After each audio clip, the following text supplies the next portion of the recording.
საღამომშვიდობისა ტელეკომპანია გურჯაანის სტუდიიდან ყოველ ორ შაბათს, ხუთშაბათსა და შაბათს ახალ ამბებს ნინო სამნიაშვილი გაგაცნობთ.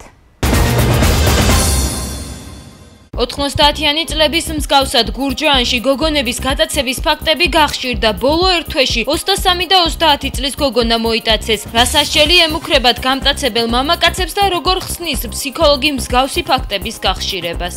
მოტაცება არის ძალადობა. ძალადობის აქტია. ყველა შემთხვევაში გიყვარს, არ გიყვარს, პრინციპი გაქვს. გურჯაანის მუნიციპალიტეტის გამგებელს ახალი მოადგილე ყავს. გია გერგიძემ ამ თანამდებობაზე მისი ოპონენტი სიმონ ქოჩორაშვილი დანიშნა. რა გეგმები აქვს მას? დავიშურებ არც ენერგიას, არც გამოცდილებას, არც ჩემ განათლებას. სოფლის მეურნეობის მინისტრი გურჯაანში რამდენ 1000 ტონა ყურძენს მიიღებს შპს ბოლერო და კომპანია და რა ინვესტიციებს განახორციელებს? ეს პროცესი უფრო უგუნებლად ჩატარდეს, იმიტომ რომ კომპანია სტრატეგიულ ადგილას მდებარეობს გურჯაანის ცენტრში. ადგილობრივი თვითმმართველობის არჩევნების შემოდგომაზე გაიმართება. რას უნდა დაპირდნენ პოლიტიკური პარტიები ამორჩეველს, რომ მათი ნდობა მოიპოვონ? შესურვილი გვაქვს რომ დაგვპირდნენ, მაგრამ შესრულებად მთავარი ეგ არის. არავისი აღარაფერი არ აგვჯერა შულო. სულ ყველა ტყილად აგვპირდება ყველაფერს. მოყვანილი პროდუქციის რეალიზაცია. ეგ გვაინტერესებს ჩვენ ყველაზე მეტად. პენსია უნდა მოუმატონ აუცილებლად. კახეთის შესაძლოა ტურისტებისთვის ცალკე რეგიონად გამოცხადდეს. განიხილება გზების, ჩქაროსნული რკინიგზის და აეროპორტის მშენებლობა. დეტალურად ინფრასტრუქტურული პროექტების შესახებ ჩართვა კახეთის გუბერნატორ ირაკლი ქადაგიშვილთან. ეთერშია ტელეკომპანია გურჯაანის მთავარი საინფორმაციო გამოშვება. კვლავ შეგახსენებთ, რომ ტელეკომპანია გურჯაანის ახალი ამბების განმეორებით ნახვა ხვალდილი საათზე შეგეძლებათ, ასევე გადაცემები და სიუჟეტები შეგიძლიათ ნახოთ ჩვენ საიტზე gurjaani tv.com, ასევე Facebook-ის გვერდზე მოგზაურობთ ტელეკომპანია გურჯაანი გოყრათ სელქნეძე მაგთისაცი და მაი ვიდეოზე. 90-იანი წლების მსგავსად ოჯახის შექმნის მიზნით გოგონების გატაცება კვლავ გახშირდა. ბოლო ერთ თვეში გურჯაანში 23 და 30 წლის გოგონები მოიტაცეს. ორივე ფაქტზე სისხლის სამართლის საქმე აღიძრა და ახალგაზრდა მამაკაცები დააკავეს. როგორ ხსნის ფსიქოლოგი მსგავსი ფაქტების გახშირებას და რა სასჯელი ემუქრებათ ბრალდებულებს? ეთერ თეთრაძე განაგრძობს თემას. ეს ინტერნეტში გავრცელებული მოტაცების ამსახველი ვიდეოა. ქორწილში არა, მაგრამ 95 წლის მამაკაცმა უბანში მოიტაცა 30 წლის ქალი. შემთხვევა გურჯაანის მუნიციპალიტეტის ერთ-ერთ სოფელში მოხდა. საქმეში სამართალდამცველები დროულად ჩაერივნენ. მოტაცებული სახლში მალევე დააბრუნეს, მამაკაცი კი დააკავეს. 30 წლის გოგონა მაღაზიაში მუშაობდა, ჩემი ინფორმაციით რა ეგ არის სწორის დონეზე. მოიტაცეს თუ გაყვა ეგეც არ ვიცი. გოგონა მაშინაც სახლში მოიყვანეს. დააბრუნეს და აი ბიჭი არ ვიცი, ბიჭი არ იყო ჩვენი სოფლის მაცხოვრებელი, მე მგონი დააკავეს. ეს პირველი შემთხვევა არ არის. 12 აპრილს გურჯაანში 9 აპრილის ქუჩაზე 27 წლის მამაკაცმა ცოლად მოყვანის მიზნით 24 წლის გოგონა ძალის გამოყენებით მოიტაცა. სამართალდამცველებმა ბრალდებული მეორე დღესვე დააკავეს. მათ შორის თანამზრახველებიც, რომლებიც მამაკაცს გოგონას გატაცებაში დაეხმარნენ. გოების ხმა შემომესმა და ვერ მივხვდი რაში იყო საქმე და რა მოვჩაულები მანქანამ გაიადა. დილას ახლა აქ რომ მოვედი, გოგოები იდგნენ მეზობლები და რა ხდება მეთქი და გუშინ საღამოსო გოგო მოიტაცესო. მეტი ისეთი არაფერი არის შეფრთხია. ფსიქოლოგის შეფასებით მიზეზები, რის გამოც მამაკაცები ქალებს იტაცებენ, დაბალი კულტურა და პრინციპებია. ზოგადად მოტაცება არის ძალადობა. ძალადობის აქტია. ყველა შემთხვევაში გიყვარს, არ გიყვარს, პრინციპი გაქვს. მოტივი რაღაცით ყველა ვარიანტში ძალადობა. გაუნათლებლობა იწვევს სექსუალური აღზრდის უარყოფითი მხარე, დაბალი კულტურის დონე, როგორ შეიძლება გიყვარდეს გოგო, სანთელს ანთებდე მის სახელზე და მასზე ძალადობა იხმარო. გურჯაანში მომხდარი მოტაცებების ფაქტებზე ორივე მამაკაცი დაკავებულია. საქმე სისხლის სამართლის კოდექსის 153 მუხლითაა აღძრული და ბრალის დამტკიცების შემთხვევაში 27 წლის მამაკაც 7-დან 10 წლამდე, ხოლო 35 წლისას 2-დან 4 წლამდე თავისუფლების აღკვეთა ემუქრება. გურჯაანის მუნიციპალიტეტის გამგებელს ახალი მოადგილე ყავს გია გერგიძემ ამ თანამდებობაზე სიმონ ქოჩორაშვილი დანიშნა. ის საკუთრების აღიარების კომისიას სამხედრო აღრიცხვისა და გაწვევის, ასევე შიდა აუდიტის სამსახურებს გაუწევს კოორდინაციას. სიმონ ქოჩორაშვილმა ამ თანამდებობის დასაკავებლად გურჯაანის მუნიციპალიტეტის საკრებულო დატოვა და კარდენახის მაჟორიტარი დეპუტატიც აღარ იქნება. თulis რომ აღმასრულებელ ხელისუფლებაში მუშაობით არა მარტო კარდენახს, არამედ მთელ მუნიციპალიტეტს მოუტანს სარგებლობას. გეგმები ყოველთვის უფრო მასშტაბურია, ვიდრე შესაძლებლობა სამწუხაროდ. ჩვენ ვცდილობთ, რომ ის სფეროები, რომელშიც ხარვეზებია, გამოვასწოროთ, განვავითაროთ და უკეთესი ცხოვრება მოუტანოთ ჩვენ თანამოქალაქეებს, შეძლების დაგვარად, რა თქმა უნდა. არ დავიშურებ არც ენერგიას, არც გამოცდილებას, არც ჩემ განათლებას, რომ მივიდეთ იქამდე, სადაც ჩვენ გვაქვს სურვილი, რომ მივიდეთ უკეთესი ცხოვრებისათვის და თითოეული მოქალაქის წინსვლა ვნახოთ. სოფლის მეურნეობის მინისტრი ლევან დავითაშვილი გურჯაანში ღვინის საწარმოში ბოლერო და კომპანია წარმოებისა და ახალი სიმძლავრების დამატების პროცესს გაეცნო. ღვინის სახელმწიფო საწარმოს გრუზვინპრომის პრივატიზაციის შემდეგ შპს ბოლერო და კომპანიამ 5 მილიონი ლარის ინვესტიცია უკვე განახორციელა და მიმდინარე წელს 8 მილიონი ლარის სიმძლავრების დამატებას გეგმავს. საწარმოს დირექტორის გიორგი მჭედლიშვილის ინფორმაციით ქარხანაში ახალი სიმძლავრების ამოქმედების შემდეგ დასაქმებულთა რაოდენობაც გაიზრდება. კომპანია წელს 14,000 ტონა ყურძნის მიღებას გეგმავს. ექსპორტს კი ისეთ ქვეყნებში ახორციელებს, როგორებიცაა რუსეთი, ჩინეთი, ყაზახეთი, უკრაინა, ისრაელი. 2017 წლიდან ჩამონათვალს დაემატა საფრანგეთი, ამერიკის შეერთებული შტატები და ბალტიისპირეთის ქვეყნები. 2 წლის წინ მოხდა სახელმწიფო კომპანია გრუზვინპრომის პრივატიზება, რომელიც შეიძინა ღვინისა და ალკოჰოლური სასმელების წარმოებელმა კომპანია ბოლერო.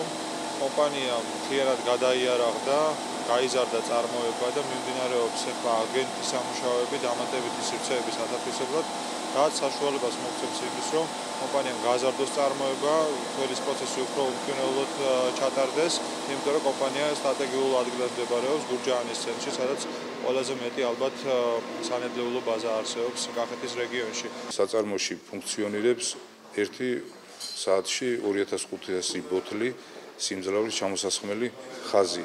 ამ რეჟიმით შეგვიძლია თვეში დაახლოებით 1 მილიონ ბოთლამდე ჩამოვასხათ. პროდუქცია საექსპორტოდ გადის ისეთ ქვეყნებში, როგორიც არის რუსეთი, ჩინეთი, უკრაინა, ყაზახეთი, ისრაელი. ეხლა გვემატება საფრანგეთი, ამერიკის შეერთებული შტატები, ბალტიისპირეთის ქვეყნები. ბუნებრივი აირის საფასური შესაძლოა 10 თეთრით გაიზარდოს. ახალი ტარიფი, რომელსაც სემეკი დაადგენს, ყველა აბონენტისთვის გათანაბრდება და სავარაუდოდ 1 კუბური მეტრი გაზი 55-დან 60 თეთრამდე ეღირება. ენერგეტიკის მინისტრი ბუნებრივი აირის გაძვირებას არ გამორიცხავს, თუმცა კახა კალაძე არ აკონკრეტებს, რამდენით შეიძლება გაიზარდოს გაზის ტარიფი. მარეგულირებელ კომისიაში 4 ენერგეტიკული კომპანიის განაცხადი შევიდა. ყასტრასგაზი, საკგორგაზი და გაზის ტრანსპორტირების კომპანია, რომლებიც გაზის ტარიფის მომატებას თებერვლიდან ითხოვენ. სემეკი გადაწყვეტილებას საფხულის დასაწყისში გამოაცხადებს. დაველოდოთ არ არის გამორიცხული, რომ მოხდეს ბუნებრივი აირის ტარიფის გაძვირება. თუ რამდენით როგორ, ამაზე მარეგულირებელი კომისია მუშაობს და გვეცოდინება. შეიძლება არც მოხდეს გაძვირება, ამიტომ დაველოდოთ. ადგილობრივი თვითმმართველობის არჩევნების შემოდგომაზე გაიმართება. პოლიტიკური პარტიები წინა საარჩევნო კამპანიას სავარაუდოდ ზაფხულიდან დაიწყებენ. იმის მიუხედავად, რომ არჩევნებამდე ჯერ კიდევ 6 თვე რჩება, მოსახლეობას საკუთარი პოზიცია და მოთხოვნები უკვე ჩამოყალიბებული აქვს. რას უნდა დააპირდნენ პოლიტიკური პარტიები ამ მომრჩევლებს, მათი ნდობა რომ მოიპოვონ. ჩუმლახში, ველისციხეზე და ახალშენში მოსახლეობის აზრი გიორგი ბაღანაშვილმა მოისმინა. საპენსიო ასაკის დაწევა და პენსიის მომატება, სამუშაო ადგილების შექმნა და სოციალური მდგომარეობის გაუმჯობესება. რომელი პოლიტიკური პარტიაც ამ პრობლემების მოგვარებას დაპირდება, ჩუმლახში, ახალშენსა და ველისციხეში გამოკითხული რესპონდენტების უმრავლესობაც მზად არის სწორედ მას მისცეს ხმა. ჩვენთვის განაცვალე პირველ რიგში არის ჩემი ასაკის ხალხისთვის პენსიის გაზრდა აუცილებელი. წამლები გაძვირებულია ძალიან, ვერც კი ვყიდულობ წამლებში. რა თქმა უნდა, ახალგაზრდებისთვის დასაქმება აუცილებელი. პენსიის გაზრდას მოვითხოვთ. პენსიონერებს ეს პენსია არ აკვყოფნის, წამლებში მარტო და ვართ მშივრები მერე. პენსიის ასაკის დაწევა 55 წლის ქალს უნდა ქონდეს პენსია. პენსია უნდა მოუმატონ აუცილებლად. უნდა მოგხედონ ხალხსა კაცო და დაგვეხმარონ. პენსიები გაგვიზარდოი, დახმარები გაგვიზარდოს. ახალგაზრდების გვერდ სამუშაო მიიწე რომ უმუშავეები არ იყვნენ. რა გვინდა გადაწყვეტი ჩვენ გვინდა პენსიის მომატება. კარგი იქნება რომ ახალგაზრდებმა იმუშაონ და დასაქმულები იყვნენ. სამუშაო ადგილები რა თქმა უნდა რა. ჯერ პირველ რიგში ეგაა. ახალგაზრდებს მიიწეს სასწავლებლად რომ იმუშაოს. რა უნდა დაარჩინოს მე პენსია მაგ ჯახნაბარს ის პენსია რა არის არაფერი, მაგრამ ახალგაზრდობა რა ქნან. ფერმერები კი პოლიტიკურ პარტიებს წინასწარ აფრთხილებენ, რომ ხმას იმ შემთხვევაში მისცემენ, თუ ატამსა და ყურძენს სათანადო ფასი დაედება და არც რეალიზაცია გაუჭირდებათ. მოყვანილი ხილის რეალიზაციაც აი იყოს საკონსერვო ქარხანა. სიკვდილია ჩემი აი აქ რომ ზივარ მე. წავიღებ, ჩავაბარებ თუ კი იქნება ისეთ ფასად შვილო და აი აქ აღარ დავჯდებით. მოყვანილი პროდუქციის რეალიზაცია ეგ გვაინტერესებს ჩვენ ყველაზე მეტად. მიუხედავად იმისა, რომ თვითმმართველობის არჩევნებამდე ჯერ კიდევ 6 თვეა დარჩენილი, გამოკითხული რესპონდენტების ნაწილს უკვე გადაწყვეტილი აქვს, რომ არჩევნებზე არ წავა. მათი თქმით, დაპირებებს მხოლოდ ხალხის ხმების მოსაპოვებლად გასცემენ და შემდეგ აღარ ასრულებენ. არავისი აღარაფერი არ აგვჯერა შვილო, სულ ყველა ტყუილად აგვპირდება ყველაფერს. დაპირებით გვპირდებიან, ჩვენ სურვილი გვაქვს რომ დაგვპირდნენ, მაგრამ შესრულება თქვი მთავარი ეგ არის. თავარი ეგ არის შესრულება, თორე დაპირება არ არის. არც ერთმა ჩვენ კარგი არ დაგვაყენა. 80 წლის ქალი ვარ, მომისხნეს დახმარება. ვის მისცემ ხმას? მამა ჩემ მისცემ მკვდარ ხმას ვიდრე იმათ. ვინც მოდის თავისთვის მოდის, კარგად გაიმართება, კაი ბიზნესს აიწყობს, კაი პენსია დაირტყამს და კარგად იყავ. მოჭამს ამ ქვეყანას და წავა. ხალხის კაცი შვილიც არ მოდის. სანამ მოვლენ ხალხისთვინ არიან და როგორ დასწრებიან თუ არა და მეორე იგრევე. ერთი მალე ისონო. გამოკითხული რესპონდენტების უმრავლესობა პოლიტიკური პარტიების მუშაობას დააკვირდება. ნდობას კი მას გამოუცხადებს, რომელიც მათ პრობლემებს უკეთ მიხვდება და მოგვარებასაც დაპირდება. კახეთის შესაძლოა ტურისტებისთვის ცალკე რეგიონად გამოცხადდეს. ტურისტული განვითარების კონცეფციაზე მუშაობა უკვე დაიწყო. სამომავლო გეგმებში განიხილება ჩქაროსნული რკინიგზის და აეროპორტის განვითარებაც. ამ ინფორმაციას კახეთის გუბერნატორი ავრცელებს. უფრო ვრცლად კახეთში დაგეგმილი პროექტების შესახებ თავად ირაკლი ქადაგიშვილი გვესაუბრება.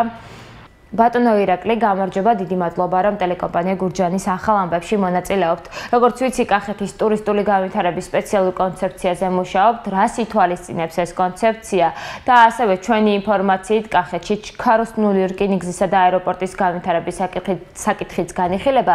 კონკრეტულად რა იგეგმება და რამდენ წელში უნდა განხორციელდეს ეს პროექტი? მოგესალმებით ყველას, რა თქმა უნდა, ჩვენ მუშაობთ მთავრობასთან ერთად და ამ მიმართულებით განსაკუთრებულად გამოყოფილი იქნება ტურისტული მიმართულება, რომ კახეთი ცალკე ტურისტულ მიმართულებად ჩამოყალიბდეს საქართველოს, ასე ვთქვათ, სივრცეში.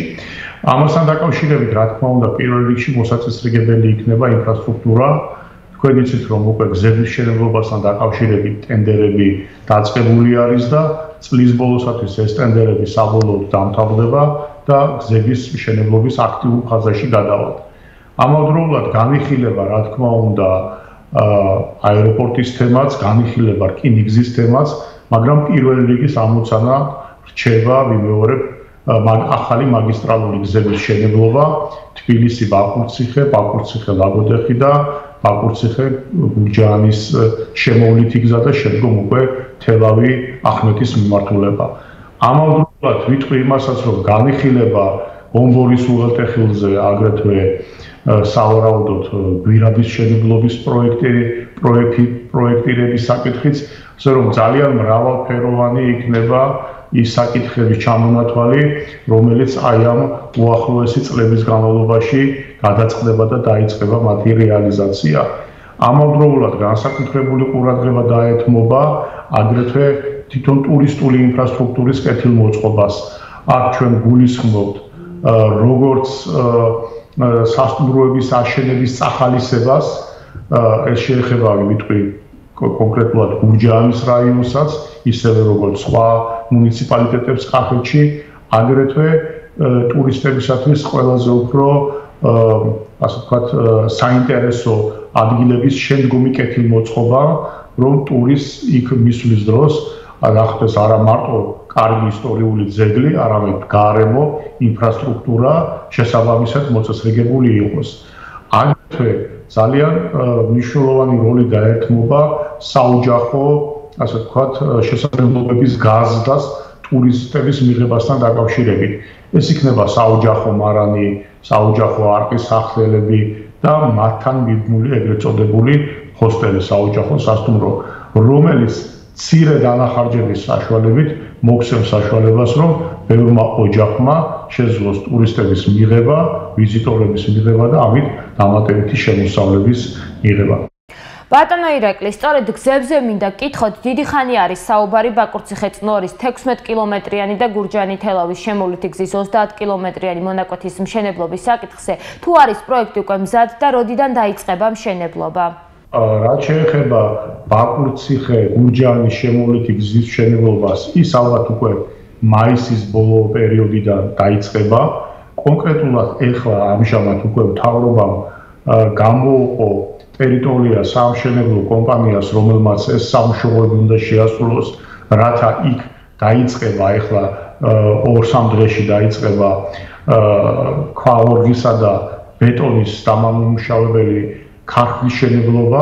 ამ ქარხნის შენებლობა არის აუცილებელი იმისთვის, რომ მოხდეს გზის შენებლობა. ეს იქნება სტაციონარული ქარხანა გურჯაანის რაიონის ტერიტორიაზე და ამ ქარხნის მეშვეობით მოხდება ასე ვთქვათ, დამუშავებული ქვაღერხისა და მაღალხარისხიანი ბეტონის გამოშვება და ეს მოემსახურება არა მარტო ამ გზის შენებლობას, მოემსახურება სხვა ყველა იმ პროექტს, სადაც საამშენებლო ინერტული მასალა და ცემენტი და ბეტონი იქნება გამოსაყენებელი.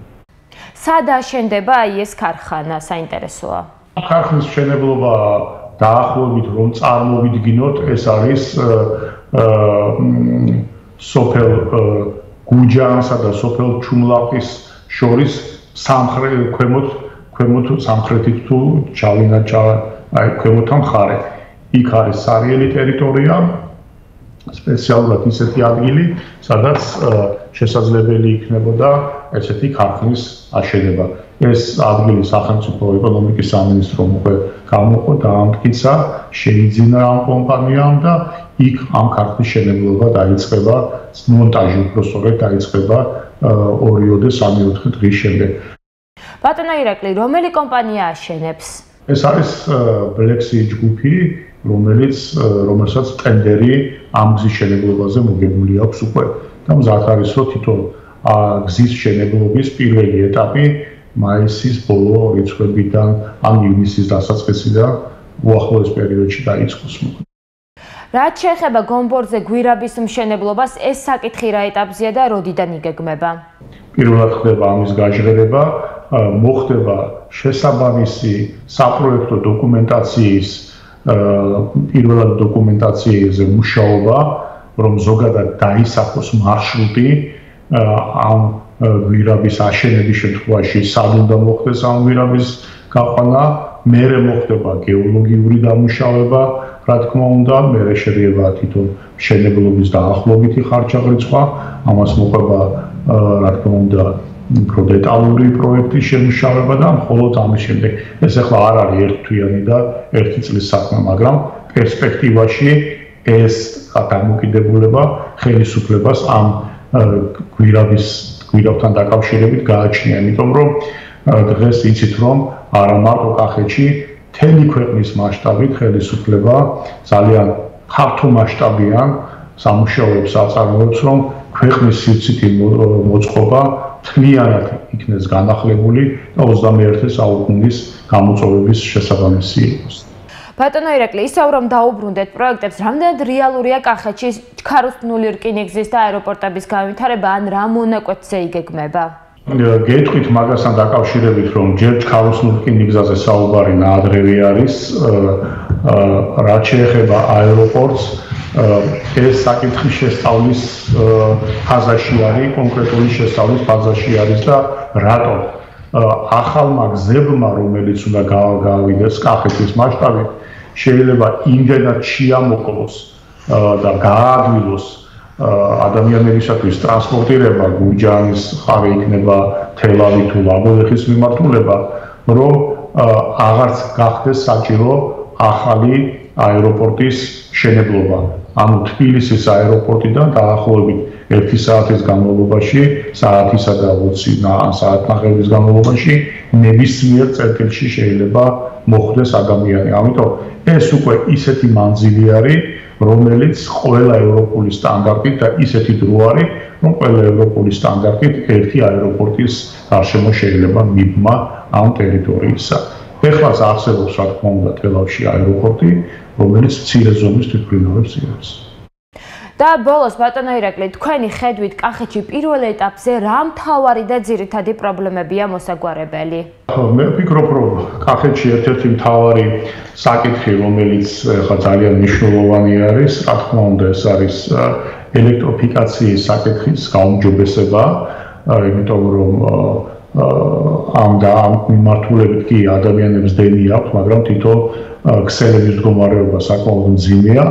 ამ კუთხითაც მთავრობა გადაწყვეტილებებს იღებს და სულ ცოტა ხანში ჩაიდება უკვე დამატებითი ინვესტიციები იმასთან დაკავშირებით, რომ მოხდება არსებული ელექტროქსელების და ასე ვთქვათ განახლება, რაც ჩვენ მოგცემს იმის საშუალებას, რომ ელექტროენერგია მაღალი ხარისხით და სტაბილურად იქნას მიწოდებული მოსახლეობისათვის და აგრეთვე სხვა მომხმარებლებისათვის, იმიტომ ტურისტული პოტენციალის ზრდასთან ერთად იზრდება ელექტროენერგიის მოხმარება.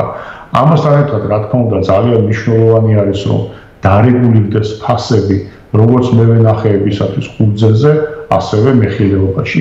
ამ კუთხითაც ჩვენ ძალიან დიდ წარმატებებს ვაღწევთ ნელ-ნელა და ძალიან მალე დადგება ის დრო, როდესაც აღარ იქნება ყურძენი, ასე ვთქვათ, დოტაციური საქონელი და თავის ნაშრომს გლეხი საბაზრო ფასით თამამად გაყიდეს. ამიტომ მე ვფიქრობ, რომ ახლო მომავალში კახეთს კიდევ უფრო მეტი განვითარების საშუალება ექნება გამომდინარე იქიდან, რომ ბაზარი როგორც ყურძენზე, ასევე მეხილეობაზე და სოფლის მეურნეობის სხვა პროდუქტებზე მოთხოვნადი იქნება და უფრო მეტი მოტივაცია გაუჩნდება ფერმერსაც, გლეხსაც, მსხვილსაც და მცირე მეწარმესაც, რომ აწარმოოს სოფლის მეურნეობის პროდუქცია. თქვენ იცით, რომ მუშაობს დანერგე საქართველოში პროგრამა, რომელიც ფარგლებშიც ძალიან ბევრი ფერმერი სარგებლობს და მრავალწლიან კულტურებს აშენებს. ესე იგი ვარაუდობთ, რომ წელს შესაძლებელია ყურძენს შარშანდელთან შედარებით უკეთესი ფასი ჰქონდეს. მე ვარაუდობ ერთ რამეს, რომ ყურძენი აღარ იქნება დოტაციური. ანუ ისევე როგორც ყველაფერს უნდა ჰქონდეს თავისი ფასი და ბაზრიდან გამომდინარე ყურძენს ექნება თავისი ფასი. როგორი იქნება ეს ფასი, ამას გვაჩვენებს ჩვენ ბაზარი, მაგრამ რაც თავარია, ანუ ეს არის სტრატეგიულად მნიშვნელოვანი ამოცანა, რომ მეღვინეობა, მევენახეობა საქართველოში როგორც ერთ-ერთი ყველაზე წამყვანი დარგი აღარ იყოს დოტაციაზე დამოკიდებული. ჩვენ ამის ყველა პირობა გაგვაჩნია ყურძნის ხარისხიდან გადაწყებული, ღვინის ხარისხით დამთავრებული და თვითონ სახელმწიფოც დგავს ნაბიჯებს იმასთან დაკავშირებით, რომ ქართული ღვინის ხარისხი გამუხრელად გაიზარდოს. მაღალი ხარისხის ღვინო ნიშნავს, რომ იზრდება მოთხოვნა მაღალი ხარისხის ყურძენზე. ეს ნიშნავს, რომ ყურძენს თავისი ფასი თვითონ უჭირავს და აღარ იქნება დამოკიდებული მევენახე, გამოყოფს თუ არა სახელმწიფო დოტაციას ყურძნის ფასთან დაკავშირებით. ეს მე მგონი ყველასთვის მისაღები და სასიხარულო ამბავი უნდა იყოს. გასაგებია, დიდი მადლობა, რომ დრო გამონახეთ და მიღეთ ჩვენს გადაცემაში მონაწილეობა. გუბერნიიდან გვერდებოდა კახეთის გუბერნატორი ირაკლი ქადაგიშვილი. შენი ქალაქი შენი სახეა გურჯაანის სამების სახელობის ტაძართან არსებულ ახალგაზრდულ ცენტრ ერთობის ორგანიზებულ აქციას დღეს ტელეკომპანია გურჯაანი შეუერთდა. ნონაშვილის გამზირის გასამწვანებლად ტელევიზიის თანამშრომლებმა მოსამზადებელი სამუშაოები დაიწყეს და გაზონები დაბარეს. ქალაქის მთავარ ქუჩაზე მდებარე კერძო და საჯარო ორგანიზაციები აქ თავად გააშენებენ ყვავილნარს. აქციის მიზანი ქალაქის იერსახის გალამაზებაა. დღეს ტელეკომპანია გურჯაანი შევერთეთ გამწვანების აქციაში. ყველას მოუწოდებ, რომ ჩაერთოს ამ აქციაში. ან ჩვენი ქალაქისთვის ეს იქნება ძალიან კარგი, შედეგიანი და რაც უფრო ლამაზ ქალაქში ვიცხოვრებთ, გამწვანებულ ქალაქში ვიცხოვრებთ, ჩვენთვის უკეთესი იქნება. რაც უფრო მეტი ხე იქნება და უფრო მეტი დაირგუმა, მით უფრო კარგი არ არის, სილამაზე იქნება. უფრო მეტსაც გავაშენებთ, მით უფრო ჩვენთვის კარგი, ან ტურისტი ჩამო, ან რაღაცა ჩამო, უფრო კარგია. დაინახავს რომ სილამაზე უფრო არ გაუხარდება, დრო გაუხარდებათ კიდეც და თან უფრო მეტი ჰაერიც იქნება, ჩვენთვის უფრო სილამაზე იქნება, კარგი იქნება მეტ უფრო. ბორდოს ღვინის მსოფლიო ცივილიზაციის ცენტრში საქართველოს პირველი გამოფენის მასპინძელი იქნება. მევენახეობა მეღვინეობისადმი მიწყვნილი მასშტაბური ღონისძიებები 2017 წლის ივლისის ბოლოდან 3 თვის განმავლობაში გაიმართება. ამის შესახებ საქართველოს პრემიერ-მინისტრმა მთავრობის ხდომაზე განაცხადა. გიორგი კურიკაშვილმა აღნიშნული ფაქტი მნიშვნელოვან მიღწევად შეაფასა და ხაზი გაუსვა, რომ საქართველოს ეძლევა შესაძლებლობა კიდევ უფრო კარგად გააცნოს მსოფლიოს ქართული კულტურა, ქართული ღვინო და ქვეყნის პოტენციალი. საქართველო არის მასპინძელი როგორც ღვინის ცივილიზაციის აკვანი, ღვინის ქვეყანა, სადაც ეს კულტურა შეიქმნა და მე ვფიქრობ, რომ ეს არის ძალიან მნიშვნელოვანი მოვლენა, რომ ივლისის ბოლოდან ოქტომბრის ჩათვლით ბორდო და ბორდოსთან ერთად საქართველო უმასპინძლებს აი ამ ძალიან მნიშვნელოვან გამოფენას, სადაც გაიმართება სხვადასხვა ასე ვთქვათ, საინფორმაციო წარმოდგენები, იქნება მაქსიმალური ინფორმაცია ჩვენი ქვეყნის შესახებ, ჩვენი უძველესი კულტურის შესახებ, ღვინის კულტურის შესახებ, ხელოვნების შესახებ. გამოშვებას რეგიონს გარეთ განვითარებული მოვლენებით განვაგრძობთ.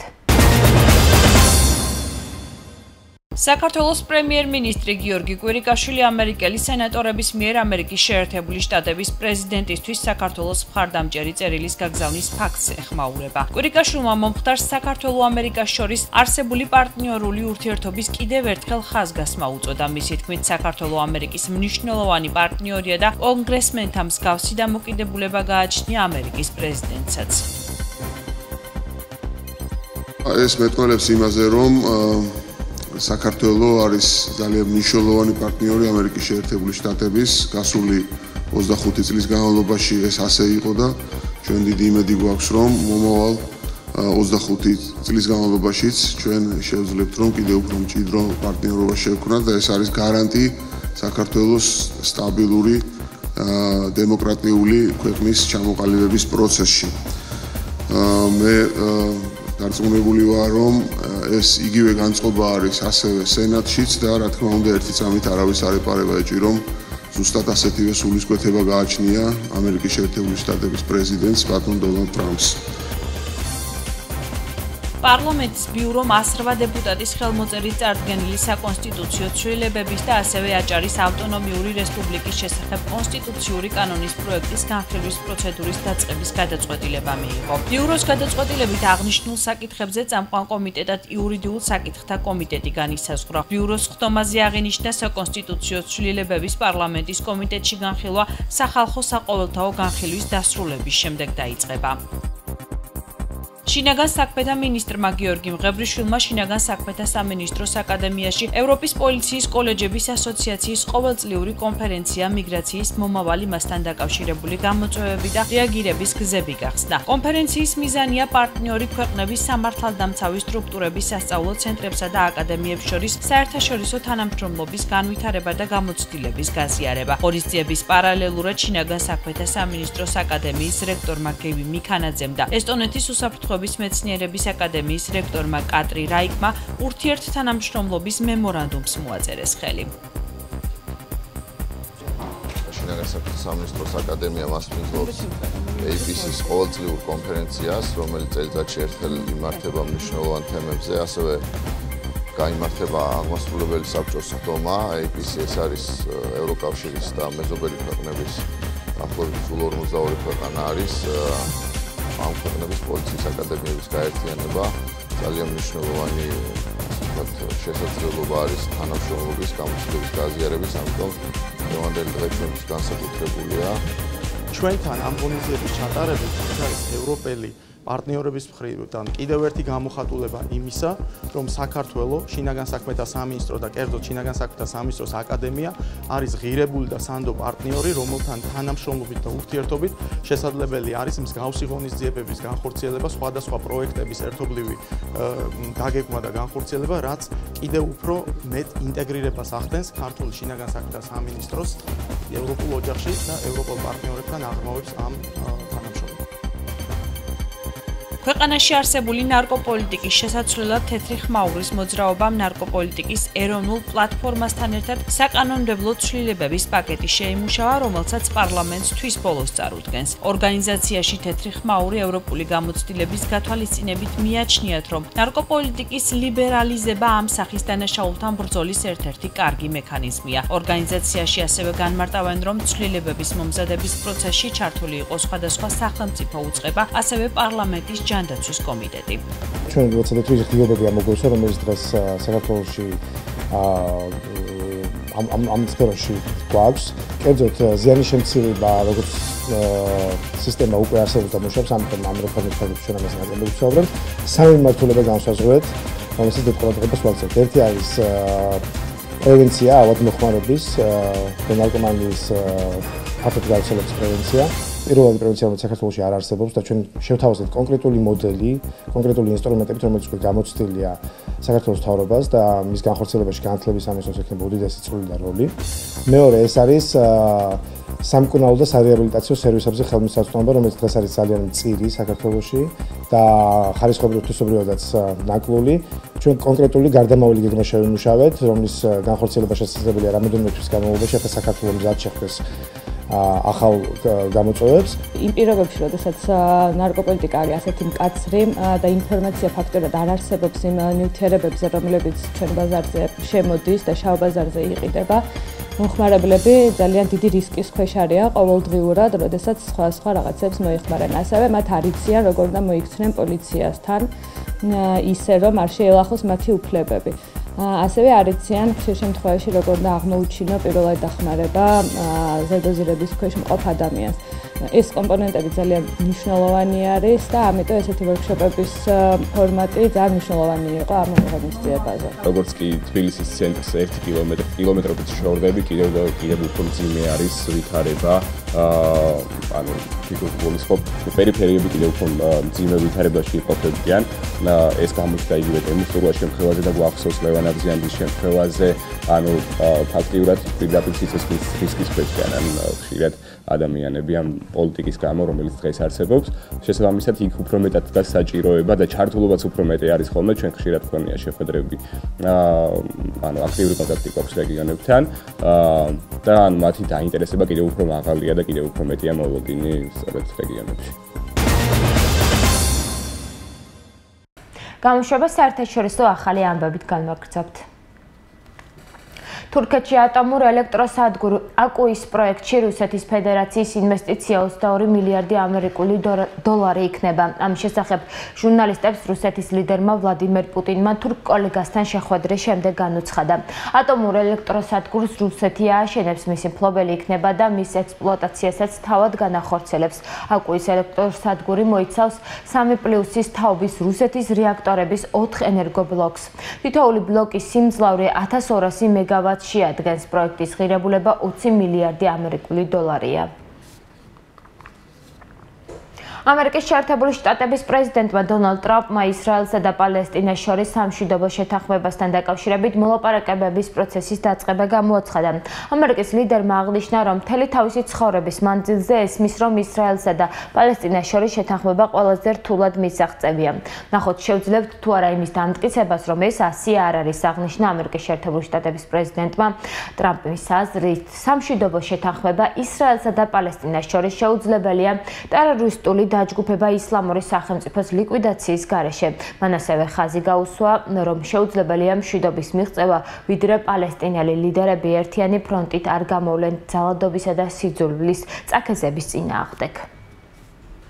ახლა კი საინტერესო ამბები, რომელიც პალიტრა ნიუსმა გაავრცელა. აფრიკის უღრან ტყეში ზიმბაბვეს და ბოტსვანას შორის მდებარე ტერიტორიაზე ბინადრობს უჩვეულო ტომი, რომელსაც ვადომას ან საპატის უწოდებენ.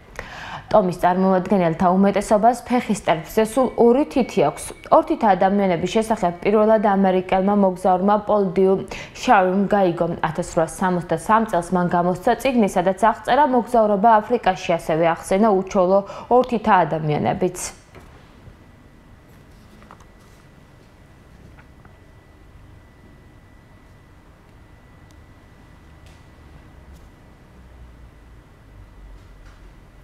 იშვიათი მოვლენა ატაკამას აყვავებული უდაბნო, რომელსაც უამრავი ტურისტი სტუმრობს, ჩილეს უდაბნო ატაკამა მსოფლიოში ერთ-ერთი ყველაზე უწყლო ადგილია. მაგრამ ძლიერი წვიმების შემდეგ ის ხანდახან ულამაზეს ოაზისად იქცევა ხოლმე. იშვიათი მოვლენის სანახავად უამრავი ტურისტი ჩამოდის ჩილეში, როდესაც გადაუღებელი წვიმა ჩილეს ქალაქებსა და სოფლებს ანადგურებს, აქ 200-ზე მეტი სახეობის მცენარე ხარობს და ულამაზესი ყვავილებით ამშვენებს უდაბნოს. გამოშვების დასასრულს დღის სხვა ამბები. მსახიობი მერაბ ნინიძე BBC-ს სერიალში, რომელიც ეკრანზე 2017 წლის ბოლოს გამავა, 4-დან ერთ-ერთი მთავარ როლს შეასრულებს. ამ ინფორმაციას აგენტო ONG ავრცელებს. გადაღებები უკვე მე-7 თვეა მიმდინარეობს. ლონდონისა და ყატარის ნაწილი დასრულდა და ხორვატიაში გრძელდება. მერაბ ნინიძე სააგენტოსთან საუბრისას აღნიშნავს, რომ გადამღებ ჯგუფთან მუშაობა საკმაოდ საინტერესო პროცესია. რაგბიში საქართველოს ნაკრების კაპიტანი მამუკა გორგოძე ნაკრებიდან მიდის. რაგბის ფედერაციის ინფორმაციით გორგოძემ რთული გადაწყვეტილება ერთწლიანი ფიქრის შემდეგ მიიღო. გორგოძის თქმით, ის ბოლო თამაშს ნაკრების შემადგენლობაში საქართველოში ითამაშებს და გუნდს ამის შემდეგ დაემშვიდობება. გორგოძემ რაგბის თამაში 2000 წელს 16 წლის ასაკში დაიწყო ბორჯღალოსნების შემადგენლობაში. მას 69 თამაში აქვს ჩატარებული, აქედან 11 კაპიტნის რანგში. ის საქართველოს ნაკრების საუკეთესო ლელოების რაოდენობით პირველ ადგილზეა. გორგოძე 2011 წელს კი საქართველოს საუკეთესო სპორტსმენი გახდა. ახლა ამით ჩვენს ეთერში.